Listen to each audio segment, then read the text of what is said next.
Welcome, everybody, to the Andrew Cooperrider Show. Of course, I'm your host, Andrew Cooperrider, and today we'll be comparing the platforms of both Beshear and Cameron. Then we'll cover the AI company behind the JCPS bus debacle, which has quite a storied history of failure, which only points, of course, to more incompetence on JCPS's fault. And then finally, McConnell's Safer Communities Act that he got passed there in the Senate has been disastrous on several key school programs in Kentucky. We'll be covering that on today's show and so much more. But before we get into it, please make sure you like, comment, share, subscribe. If you are listening to this on the podcasting platform, please make sure you leave a review. And as always, please tell others about the podcast. Spread the word, let people know, because I think it's incredibly important to make sure we're getting as much information as we can about the politics that is going on right in our own backyard. But jumping into it, let's talk about the platforms of Beshear and Cameron. Now, recently, both Beshear and Cameron have unveiled their educational plan. Now, Cameron's catch-up plan, I covered it yesterday, mainly deals with starting the base pay of teachers, spending more money on tutoring and summer school, and then also as well bringing discipline back into the classroom. Beshear unveiled almost a day later a educational plan of his that promises a 11% raise across the board and 100% of the transportation funding. What is funny about the Beshear plan is it doesn't really matter what his plan is. You see, what Beshear's talking about is 11% raise and 100% of transportation funding and having funds earmarked for that. Because remember, as I covered this week, the legislature has been appropriating pots of money that then the schools can spend how they wish. What Beshear wants is an earmarked 11% raise and 100% of transportation funding. But it doesn't matter what Beshear wants because Beshear has no control over the purse strings. Beshear coming out with this plan is like me coming out with a plan of how you're going to run your household. It doesn't matter. His opinion honestly doesn't matter. And when we're comparing those two plans, it's really like, here's what Cameron will do if elected, and then that's it. Because it doesn't matter. It just doesn't matter. Beshear's financial plan is irrelevant. He is irrelevant when it comes to how the money is spent, but that hasn't, of course, stopped the media from pushing this out there. Now, of course, people and Democrats are already calling on Cameron because he was making any plan at all. So they're calling him out because he'd make any plan on education. And they're telling him that he's trying to buy back the teacher votes, the teacher praises. In fact, the Herald Leader opinion writer Linda Blackford wrote an article and called the what Cameron is doing like an abusive relationship. Basically, that Cameron and other Republicans have been calling teachers groomers and pedophiles, and now he's trying to buy back. Of course, that is ridiculous. If anything, he's trying to buy back what Bevin said about teachers specifically. As far as the groomers and pedophile comments, Linda Blackford is just showing how out of touch she is with educators that don't live in a far left liberal city. Because when you go out and talk to the vast majority of educators in Kentucky, they are very uncomfortable with how far left their profession has come. And they understand there's a difference between going after the administration and the far left policies they're pushing, and of course, the liberal agenda. And calling teachers groomers and pedophiles, well, if you're a teacher who wants to teach young children about homosexuality at a very young age, and you are obsessed with doing that, or you're a kindergarten teacher like the one we played for you, I believe earlier this week or last week down in Florida, who was really, really upset that he couldn't tell his kindergartners about his gay dates. Well, maybe you are a groomer and a pedophile, and that's not name calling. That's just what you are. Accept it and fix yourself, or continue to live a decrepit and horrible lifestyle.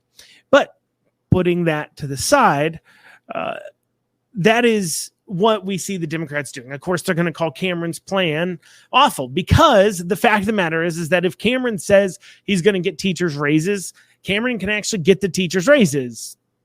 Beshear can't.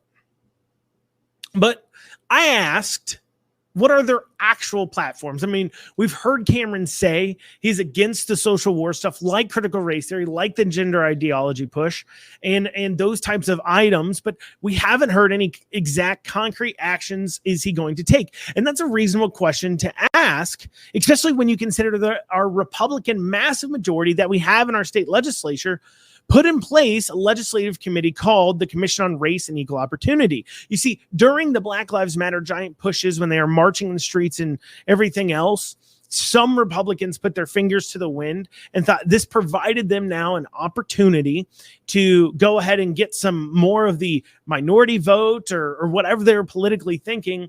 And so they hopped onto the train, and that's what led to the creation of a statutory committee here in Kentucky that was passed by Republicans that is called the Commission on Race and Access to Equal Opportunity.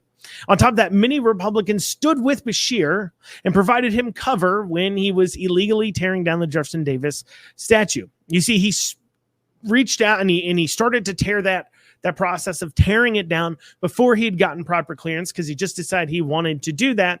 And then several so-called conservatives came out and provided the cover for him to be able to remove that, even though he had already been breaking the law to do so. And of course, the promise was that this statue would go up in a museum somewhere or something along those lines. And that's not what's happened. That statue is just in storage somewhere. They say they're not destroying history, but that is what they're doing. But many Republicans stood with Beshear on that issue. In fact, we've seen Republicans, especially establishment Republicans, are very waffling on this. So to ask for concrete issues, concrete reasons, what you're going to do seems very reasonable. We know that Beshear thinks that all these are things, critical race theory, the gender ideologies, all those things are just conservative talking points. And he has certainly campaigned on, well, how he can give more and more of our money to private companies. That is what Beshear has mainly campaigned on. He's pointed at his economic successes, which comprise of stealing millions of our dollars and giving it to a private company. And quite frankly, we haven't heard Cameron say anything about that, because honestly, the GOP clearly agrees with it on him, because as I said, it doesn't matter what Beshear wants to spend money on. The GOP or the Republicans in the legislature decide that, and they voted almost unanimously to give hundreds of millions of dollars away to these private companies. So I wanted to take an actual look at their platforms, because quite frankly, I hear a lot of words, but I'm not hearing a whole lot of exact actions. The Cameron catch-up plan really gave out some exact actions he's going to take, what he wants to put in place. So I said, well, what about all the other things? Maybe what can we save money on? What can we do this or that? And then I also want to see, what is Andy exactly running on? So I went on their websites, because of course that's the number one place where I should be able to find it. If I want to find out what will physically Cameron do in office, what exact policies will he pass in office, or what policies will Andy Beshear put in place in office if he's reelected? What will he do differently? What will he change? What will he continue? And so I went on their websites to find out. And so when I went on Andy Beshear's website, this is his top screen there.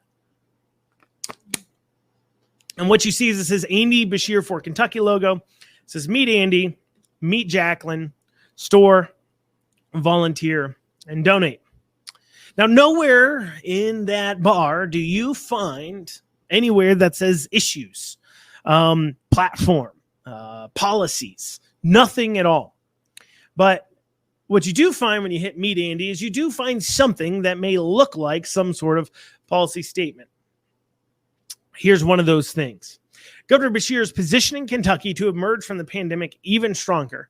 Under his leadership, Kentucky's economy is on fire. Governor Beshear has helped create tens of thousands of new jobs, with more than $24 billion invested in Kentucky from private companies since he took office. He's also rebuilding infrastructure all over the state, making our roads safer, and accelerating the Mountain Parkway expansion in eastern Kentucky.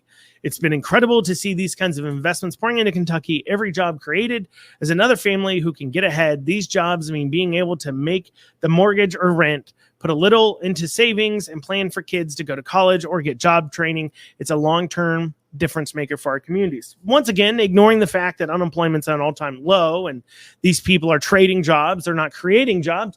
But ignoring that is one of Beshear's first things. He's once again talks about all the money that other people have spent that he likes to put his name on. Money private companies have spent, money that you, the taxpayer, spent, money that's been appropriated for projects by our legislature that he can throw his victories on, put his hat on. When you scroll down, you get to his next point. Governor Andy Beshear continues to steer Kentucky through a global pandemic, focusing on keeping our people safe and saving lives, rebuilding our economy in every corner of the Commonwealth, and protecting our most vulnerable.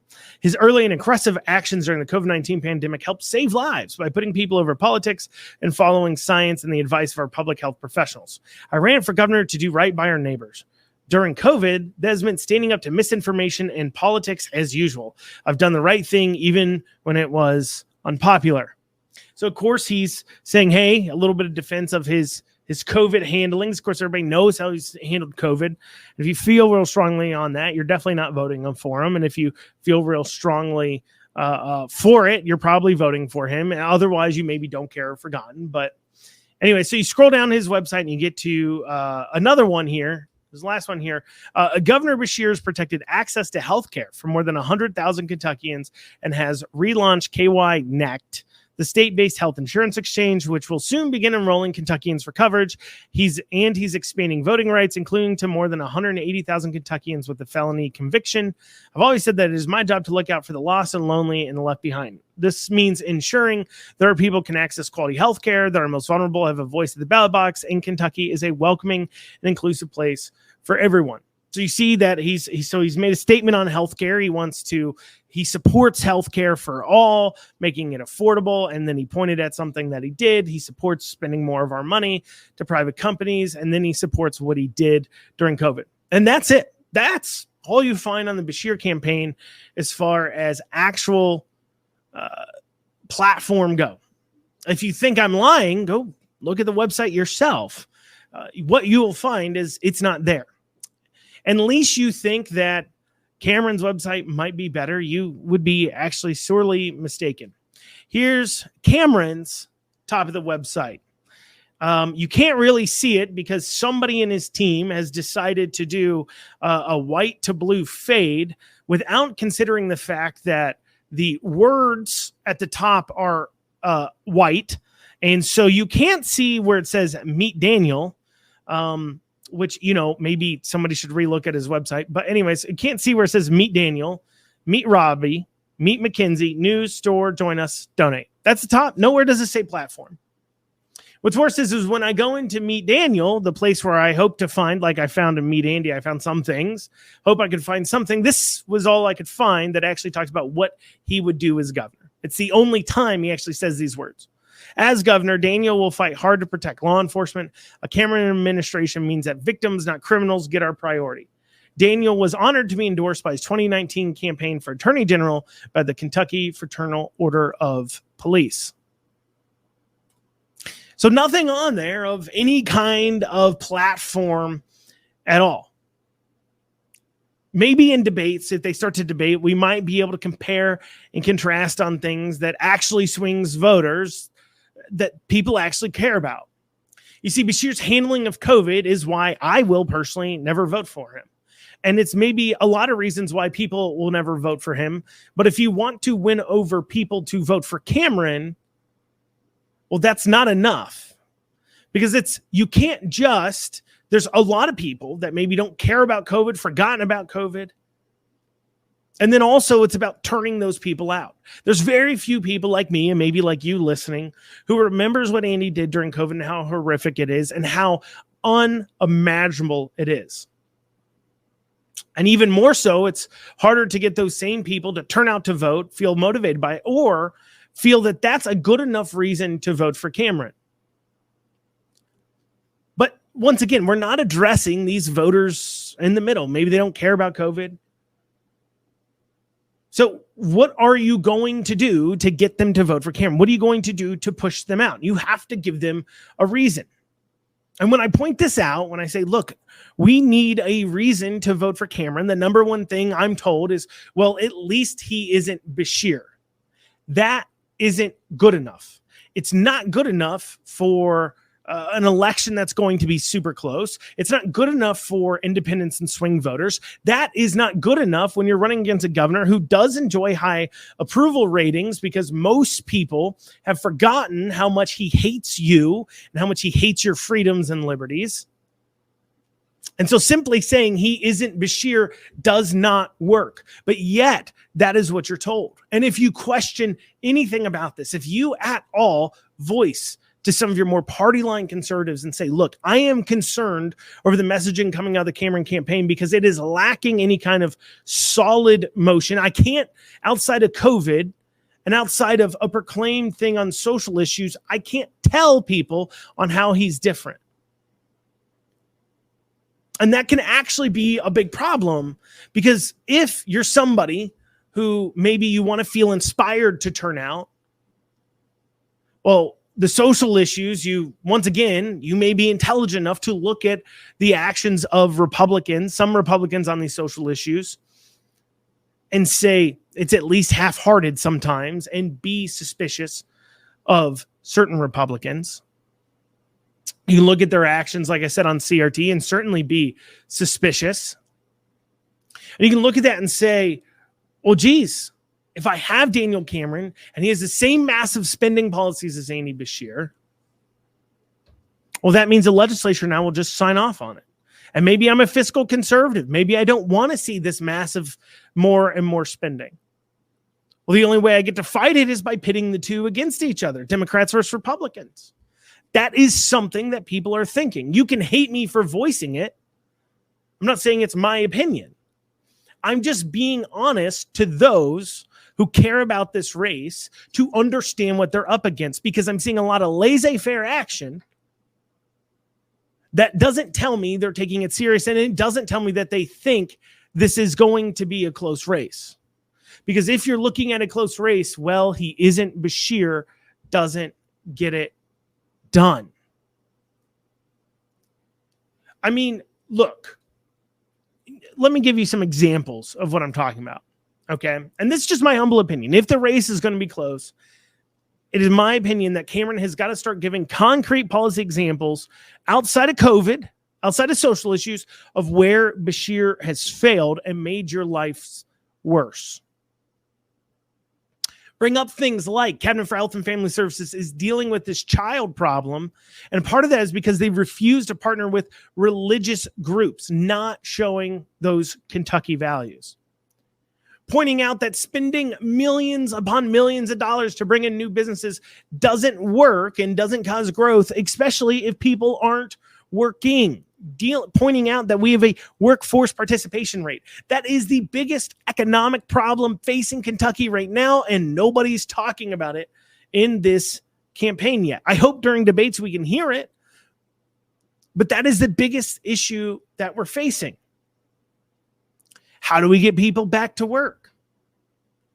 How do we get it to where individuals, half of our workforce, is not sitting on their butts? And it's not because jobs aren't open. There's more jobs than there are people looking for them. Don't just say, I'm going to fight the radical left.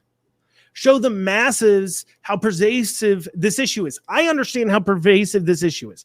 I understand that when we have a liberal governor in the office and they support these social things, that they spend millions of our tax dollars on these items. I see it. I've combed through the budgets when I was running for treasurer. I pointed out a lot of these millions of dollars, tens of millions of dollars of spendings, say we will cut every single DEI government funded job and program. There will no longer be a dollar spent simply because you have the right thing between your legs or the right hue to your skin color. You are not going to get treated special just because of that. Everybody will be treated equally under the Cameron Mills administration. Wow, how powerful that would be. And how much does that point out how pervasive the left has been? And then point out the millions of dollars, giving money to only minority businesses, giving money to only the right gender-led businesses. DEI consultants to make government entities more inclusive. We've spent millions on that as a state, as a taxpayer. And you can point to that. That is inspiring to those small groups. What they're doing, they're both doing it where they're not really talking about their platforms and things. That works for the masses. That 100% works for the masses, because the average mass doesn't even going to go look at his website. The average person is going to go vote. They've probably already made up their mind. They're going in, they're hitting straight R, straight D, they're walking out. Or they're going to vote off those TV ads that you run that in 30 seconds, you're not going to know a thing about what they're actually going to do in the first place. Or they're going to vote off that piece of mail you sent them. And obviously that little piece of card, they're not going to know what you're going to do in the first place. That is how they're going to vote. And I get that. That works for the masses being as general. But if you think this is going to be close, which I believe it will be, where it's come down to 5,000, 10,000 votes, that's where you're trading in the margins. You're trading with people sort of kind of like me, who are pretty well informed, aren't easily bought off. I mean, how many independents do you know? I know a lot of independents and third-party people that are simply independents or third-party because they're disgusted with how much the Republican Party itself seems to say one thing then do another. How are you going to get those people to turn out? How are you going to get them to vote for you? And it's got to be more. You got to give those people, if it's going to be close, if it's not close, you don't got to worry about them. But if it's going to be close, how are you going to inspire those people to turn out? How are you going to give them a reason to vote for you more than just, well, he isn't Bashir? Because to those people that left the Republican Party simply because, and I'm not going to pretend there's a lot of them, there's not. But if it's a close race, those are the people you got to turn out. Those are the people you got to get to vote for Cameron. Those third-party people, too, that have left the party for the same reason. Or those people who feel left behind or feel like they're not really a part of the Democrats anymore, but they don't feel really too comfortable with the Republicans. You got to give them more of a reason than just, well, I'm not Bashir. It's a great reason not to vote for Bashir, but why is that a good reason to vote for you? All right, Jefferson County Public Schools, their AI issues behind their massive bus debacle are pervasive, and they have quite a track record, the AI company does, of awfulness. We'll have more right after this short break. All right, Jefferson County Public Schools, as we all know, they've had this massive problem with these bus routes. In fact, school has been canceled for the last about a week or so. Elementary and middle school are just coming back online today, in fact. We'll see how well they handled the busing.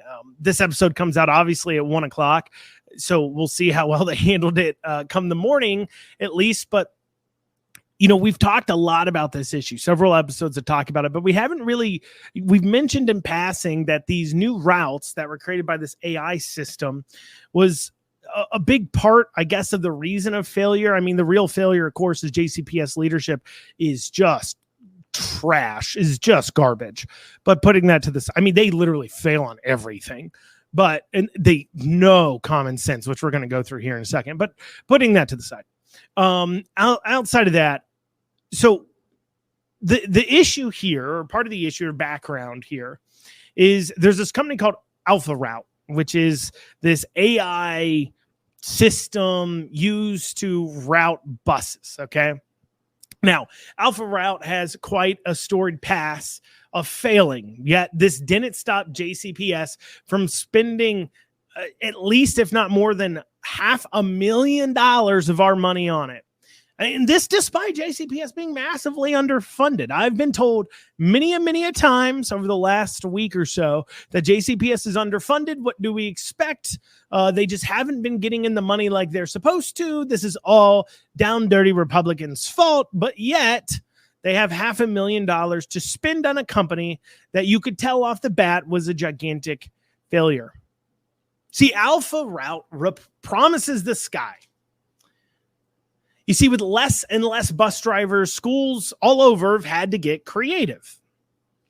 Now, they've gotten creative in looking at systematic changes as to why suddenly there's so many bus drivers that they're short. Now, has JCPS called for maybe benefit reform and other liberal policies to be reformed that have allowed people to not work to such a degree that everyone has a worker shortage, that workforce participation rate is at all-time lows, that in general our workforce participation rate is awful in Kentucky? No, of course not. Did JCPS take part in any discussions about workforce participation and how that would help solve their teaching and busing and substitute and all these issues? Nope, don't think they did. Did they put, I don't know, in place new disciplinary actions or policies to make the working environment less awful to bus drivers? Because, you're offering them more and more money. It's not getting the job solved. You look at it and you say, look, outside of doubling this pay, is there any amount of money we can pay at this point to really solve it? No. So that must mean if it's not how much we're paying them, it must be the working environment. What you find when your employer is that certain working environments, you can get away with paying less than other working environments because people enjoy it. For an example, if you are a restaurant that's slower than another restaurant, you could get away with paying your people less hourly because the work isn't as hard. It's an easier job to do. So maybe instead of trying to up the pay, they say, how can we make this job easier? Could we maybe discipline the kids a little bit better? No. Well, now, school board member recently this week here has suggested that just possibly, maybe they should start, disciplining children more in order to retain drivers. Maybe they've got a acting out on the bus problem. So instead of any of those other items to fix the systematic failures of our society and our schools, instead of looking at that, instead they turn to Alpha Route, the computer god who promises to solve all your problems, right? Well, not quite. You see, Alpha Route was hired in Columbus, Ohio. This was before, of course, we hired them to do these routes. And Alpha Route was paid $1.5 million by the Columbus, Ohio Public Schools, who then fired them 6 months later. This wasn't the only city they had issues in. They had issues in Cincinnati, Boston. The list goes on. And all of this before JCPS has hired them. In fact, JCPS admits they had some mixed reviews. So you already know they have some mixed reviews. So you think you'd be a little more at least cautious if you are going to do business with them. However, shouldn't JCPS have foreseen this? We have a company with these mixed reviews, and then you look at their proposal. This is what Alpha Route's plan was that was accepted by the school board. Okay? And they thought this was acceptable. Here you go. Alpha Route's plan said there'd be a maximum of half a mile walk to a bus stop for elementary school students and up to a mile walk for middle and high school students. So to put it to you another way, Alpha Route came in and said, we're going to solve your busing problem with this amazing AI tool. And it's only going to require kids at most, if they're young, to walk 10 to 15 minutes and the older kids to walk 20 to 30 minutes to their bus stops. I have a middle school kid. Maybe you have a middle school kid. Would you trust your 6th, 7th, 8th grader to walk in Louisville for 30 minutes? Would you trust any of your children out there alone for 30 minutes walking in Louisville? Of course not. Maybe the school board didn't have a moment of reflection to realize we live in a crime-ridden, cruddy city. Well, that may seem mean to those of you who live in Louisville, so I won't say cruddy city, but we live in a crime-ridden city that is unsafe for children to be walking in for 20 minutes alone at the ages of 11 and 12 years old. Or for you to walk 10 to 15 minutes with the elementary school kids, or some people would put out their 4th and 5th graders to walk those 10 to 15 minutes because maybe they're at work, maybe they couldn't make it, maybe whatever the reason. And they thought this was acceptable. I could have told you you're going to have parent complaints. If you'd proposed this to me for 5 seconds, I would have looked at it and said, you're going to have tons of complaints on this and issues. Who's going to want to walk 30 minutes to a bus stop in downtown Louisville?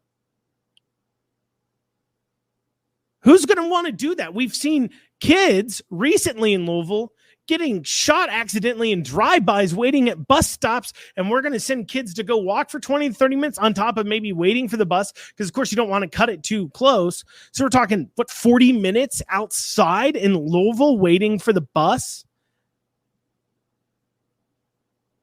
I mean, would you want your kid walking that kind of distance? I know I wouldn't.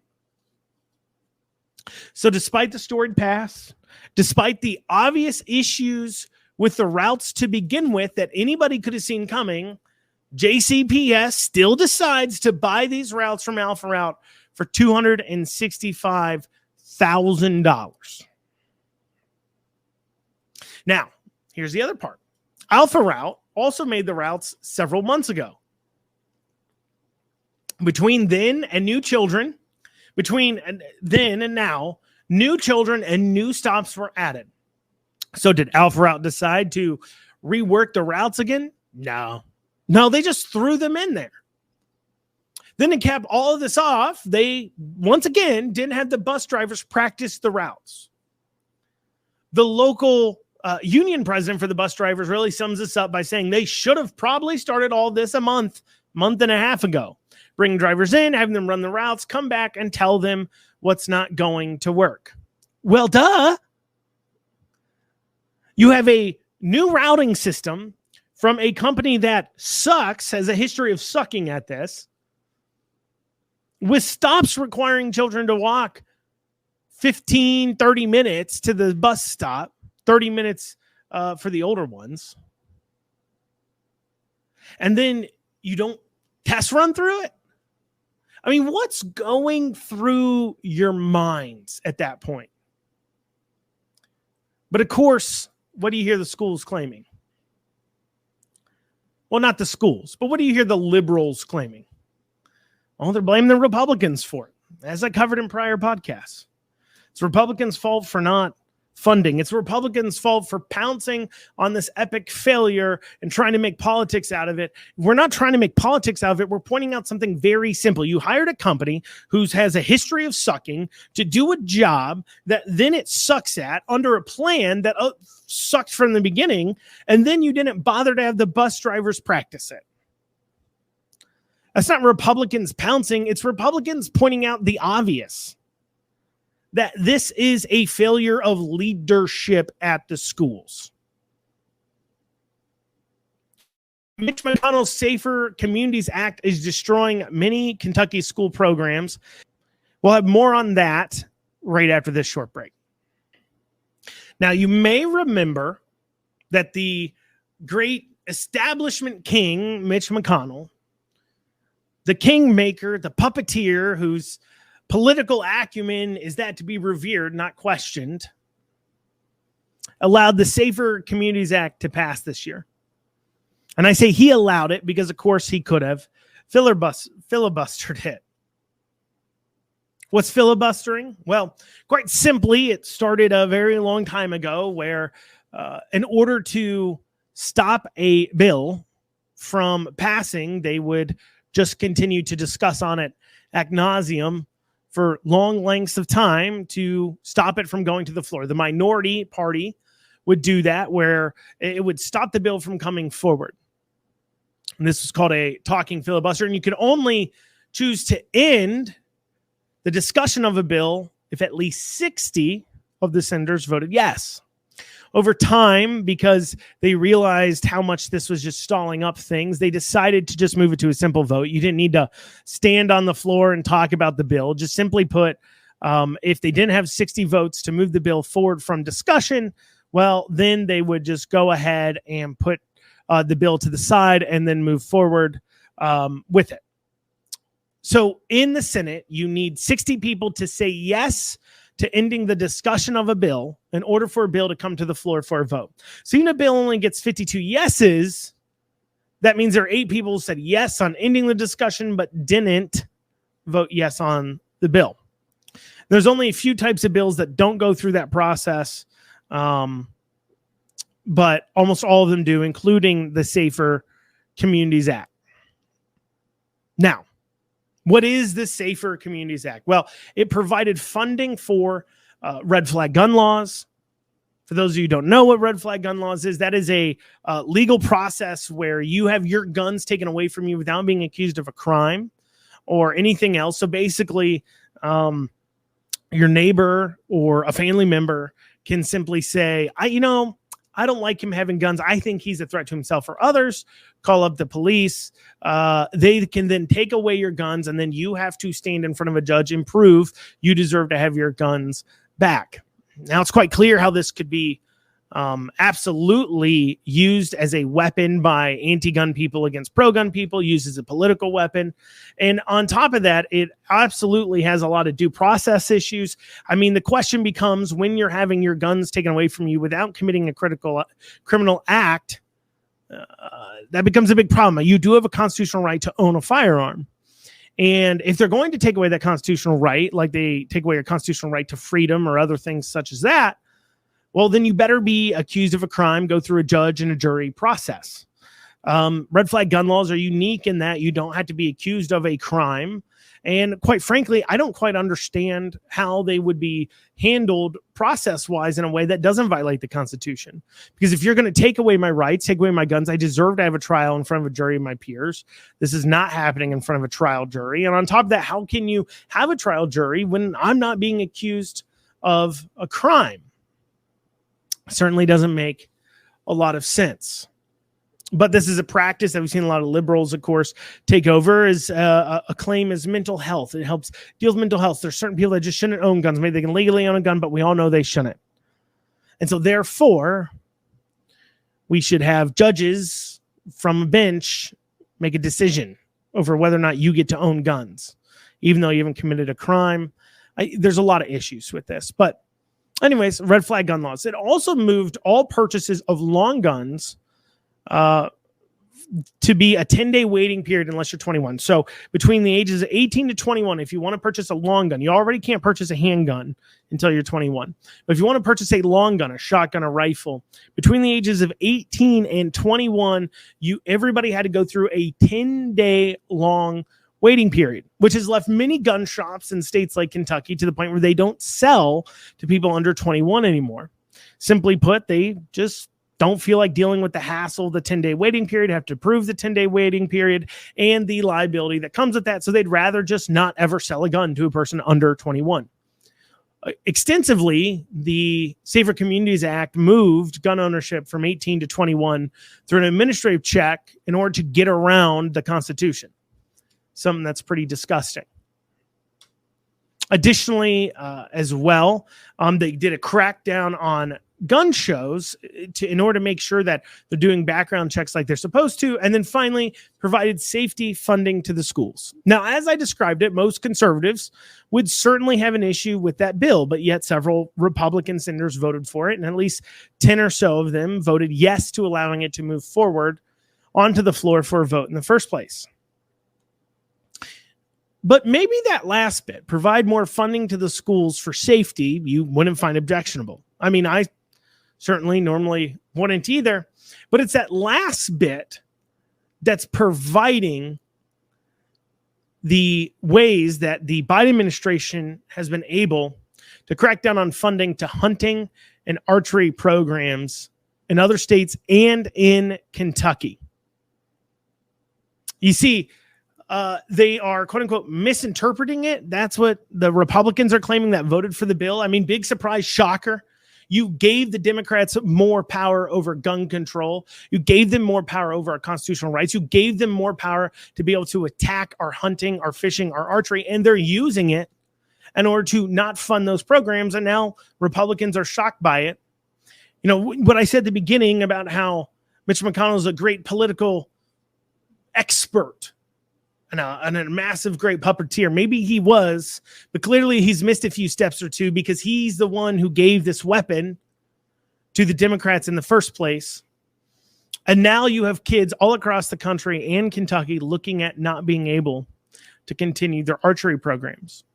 Now, one of the leaders pushing back against this is actually a 8th grader named Kimber Collins from Letcher County.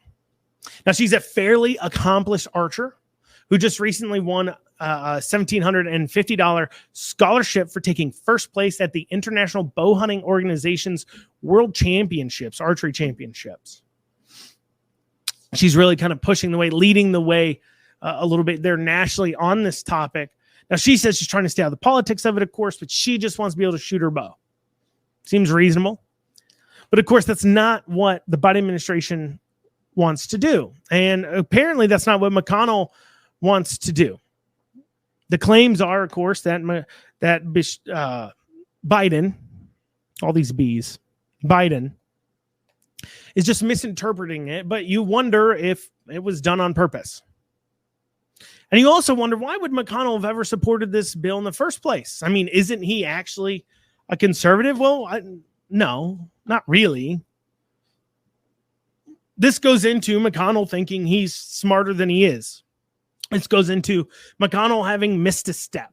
This goes into McConnell's getting old and politically isn't as skilled as he used to be.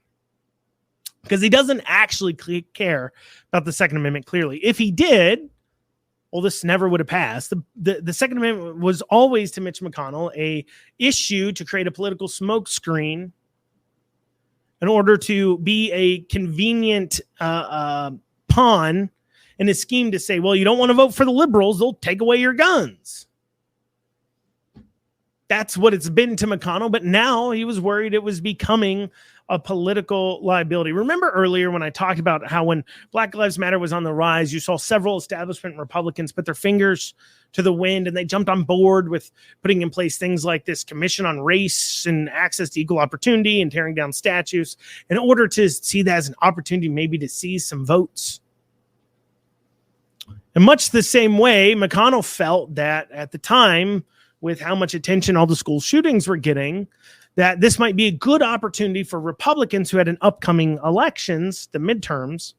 There's been a good time for him to get a bill passed, a bipartisan bill, to show that Republicans are easier on the issues. Maybe it would help build that red wave. That's what he thought.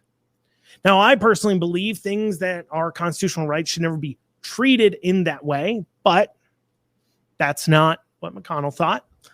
McConnell decided that this was a good decision for him. And of course, it's conjecture. I'm watching his movements. I've paid attention to what he does politically. And so he decided that passing something like this would be better for them in the midterms. Actually turned out to be pretty bad for him, I think. See, at the time when this was passing, and clearly that indicated to me why, I pointed out that this would actually be worse for Republicans in the midterms because it would decompress the vote. It would cause people to not be excited to turn out and vote. See, McConnell felt the Republican viewpoint in the Second Amendment was becoming problematic, and he's wanted to pick up votes because he thought that the liberals would just abandon the Democrat Party, not realizing that once a person is a D, they are probably going to vote D. There's not very many swing voter Ds unless they're in rural areas, and those people already care about guns. Gun issues is one thing they do care about. They're not on the side of gun control. Those marching, demanding gun bans and assault rifle bans, they're not Republicans. They're just not. There's very few Republicans that are. When you look at polling data, you see that 80-90% of Republicans are against any kind of gun control. Well, not any kind, but they're against more gun control than what we have. But for some reason, McConnell thought this might be a good chance to pick up some people who would otherwise vote D. A misguided attempt that just eroded our constitutional rights, and then at the same time backfired, did the exact opposite. Our red wave was smaller. Why? Because, well, if I'm a Republican and I hate Democrats, why am I excited to turn out for a Democrat light? Of course, nobody would. I wouldn't. You don't want to either. I guess that's an overall arching theme with my first segment and this last one. Is that stop being meek Republicans. It's not exciting to vote for. The person who has the best chance and who has seriously won an elections in this country has been Trump. And the reason why is because he's inspiring people, gets them to turn out. And we see these establishment people lamenting Trump and his existence, but at the same time, not recognizing that being inspiring to people, giving them solutions, making them feel like you understand them and they want to turn out and vote for you. They're excited to turn out and vote for you. That's how you get it done. But that's not, fortunately, what we're seeing. Well, y'all, that's what we have time for today on the Andrew Cooperrider Show. Thank you all so much for joining us. Have a great rest of your day.